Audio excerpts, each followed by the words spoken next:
ಇನ್ನು ಯುದ್ಧಕ್ಕೆ ಹಾತೊರಿತಿದ್ದಂತಹ ಪಾಕಿಸ್ತಾನ ಈಗ ಭಾರತ ತನ್ನ ಸೇನಾ ಪಡೆಗಳನ್ನು ಸಿದ್ಧ ಮಾಡ್ತಿದ್ದ ಹಾಗೆ ಮೆತ್ತಗೆ ಜಾರ್ಕೊಳ್ತಾ ಇದೆ. ಅಣುಬಾಂಬ್ ಹಾಕ್ತೀವಿ ಅಂತಿದ್ದ ಪಾಕಿಸ್ತಾನದಲ್ಲಿ ಈಗ ಆಂತರಿಕ ದಂಗೆ ಶುರುವಾಗಿದೆ. ಸೈನಿಕರು ಅಲ್ಲಿ ಸಾಮೂಹಿಕ ರಾಜೀನಾಮೆ ಕೊಡ್ತಿದ್ದಾರೆ. ಇನ್ನು ಭಾರತದ ದೈತ್ಯ ಸೇನಾ ಶಕ್ತಿ ಎದುರಿಸೋದಕ್ಕೆ ಆಗುತ್ತಾ ಅನ್ನೋ ಅನುಮಾನದಲ್ಲಿರುವಂತಹ ಪಾಕ್ ಈಗ ಟರ್ಕಿ ಮತ್ತು ಚೀನಾಗೆ ಶಸ್ತ್ರಾಸ್ತ್ರಗಳಿಗೆ ಮೊರೆ ಇಟ್ಟಿದೆ.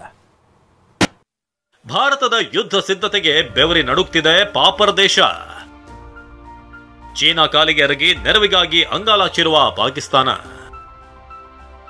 ಭಾರತ ಯುದ್ಧಕ್ಕೆ ಎಲ್ಲ ರೀತಿಯಲ್ಲೂ ಸಿದ್ಧವಾಗಿದೆ. ಎಲ್ಲ ಶಸ್ತ್ರಾಸ್ತ್ರಗಳನ್ನು ರೆಡಿ ಮಾಡಿಟ್ಕೊಂಡಿದೆ.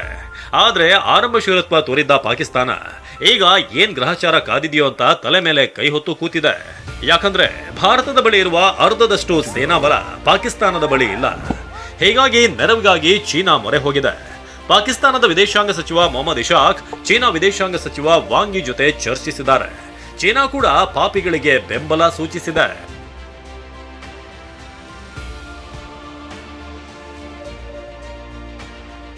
ಟರ್ಕಿಯಿಂದ ಶಸ್ತ್ರಾಸ್ತ್ರಗಳನ್ನ ತರಿಸಿಕೊಂಡ ಪಾಕಿಸ್ತಾನದ ಬಳಿ ಶಸ್ತ್ರಾಸ್ತ್ರ ಸಂಗ್ರಹ ಭಾರತದ ಅರ್ಧದಷ್ಟು ಕೂಡ ಇಲ್ಲ. ಇದೇ ಕಾರಣಕ್ಕೆ ತಮ್ಮ ಮಿತ್ರ ದೇಶ ಟರ್ಕಿಯಿಂದ ಶಸ್ತ್ರಾಸ್ತ್ರಗಳನ್ನ ತರಿಸಿಕೊಂಡಿದೆ.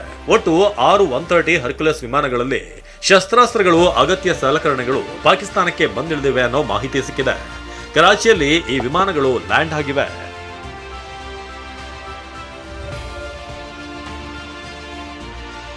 ಭಾರತದ ತಂಟೆಗೆ ಹೋಗಬೇಡಿ, ಪಾಕ್ ಮಾಜಿ ಪ್ರಧಾನಿ ಸಲಹೆ. ಪಾಕ್ ಮಾಜಿ ಪ್ರಧಾನಿ ನವಾಜ್ ಶರೀಫ್ ಜೊತೆ ಹಾಲಿ ಪ್ರಧಾನಿ ಶಹಬಾಜ್ ಶರೀಫ್ ಮಾತುಕತೆ ನಡೆಸಿದ್ರು. ಯುದ್ಧದ ಸ್ಥಿತಿಯ ಬಗ್ಗೆ ಚರ್ಚೆ ನಡೆಸಿದ್ರು. ಭಾರತದ ಸಂಪೂರ್ಣ ಬಲ ಅರಿತಿರುವ ನವಾಜ್ ಶರೀಫ್ ಯುದ್ಧ ಬೇಡ ಅಂತಲೇ ಸಲಹೆ ನೀಡಿದ್ದಾರೆ.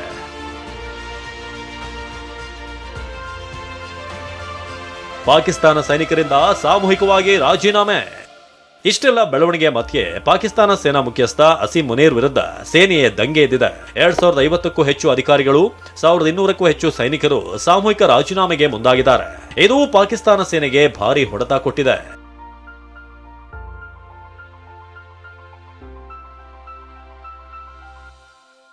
ಆರ್ಥಿಕ ಸಂಕಷ್ಟದಿಂದ ಅಣುಬಾಂಬ್ ಮಾರಿಕೊಳ್ತಾ ಪಾಕಿಸ್ತಾನ ಅಣುಬಾಂಬ್ ಹೊಂದಿರುವ ದೇಶ. ಆದರೆ ಆರ್ಥಿಕ ಸಂಕಷ್ಟದಲ್ಲಿ ತನ್ನ ಪರಮಾಣು ಬಾಂಬ್ಗಳನ್ನ ಮಾರಿಕೊಂಡಿದೆ ಅಂತ ಹೇಳಲಾಗ್ತಿದೆ. ಹಣಕ್ಕಾಗಿ ಕೈಚಾಚಿದಾಗ ಹಣಕ್ಕೆ ಪ್ರತಿಯಾಗಿ ಅಣುಬಾಂಬ್ ಕೊಟ್ಟಿದೆ ಅಂತ ಅಂತಾರಾಷ್ಟ್ರೀಯ ತಜ್ಞರು ಹೇಳ್ತಿದ್ದಾರೆ.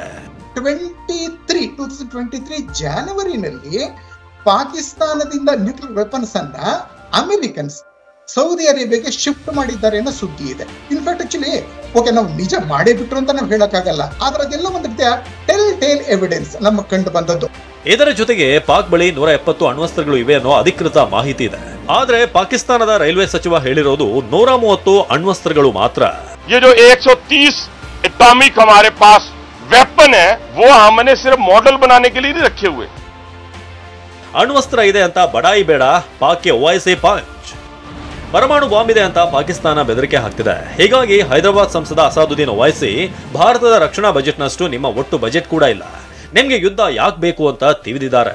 भारत से आपका वक्त आधा घंटे पीछे है. अब जैसा यहाँ 6:15 हो रहे हैं, वहाँ पर 5:45 हो रहे हैं.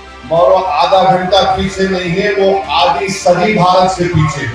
और ये बार बार ये गलत बात वहाँ के लोग करते हैं. अरे हमारे मुल्क का बजट जो है, तुम्हारे मुल्क का बजट हमारे मिलिट्री के बजट के बराबर नहीं है. ಅಣುಬಾಂಬ್ ಇದೆ ಅನ್ನೋ ಒಂದೇ ಕಾರಣ ಬಿಟ್ರೆ ಪಾಕ್ ಬಳಿ ಏನೇನೂ ಇಲ್ಲ ಅಂತ ಅಂತಾರಾಷ್ಟ್ರೀಯ ತಜ್ಞರು ಹೇಳ್ತಿದ್ದಾರೆ. ಹೇಗಿದ್ರು ಯುದ್ಧದ ಮಾತನಾಡ್ತಿರುವ ಪಾಕಿಸ್ತಾನಕ್ಕೆ ಅದ್ಯಾವಾಗ ಬುದ್ಧಿ ಬರುತ್ತೋ ಗೊತ್ತಿಲ್ಲ.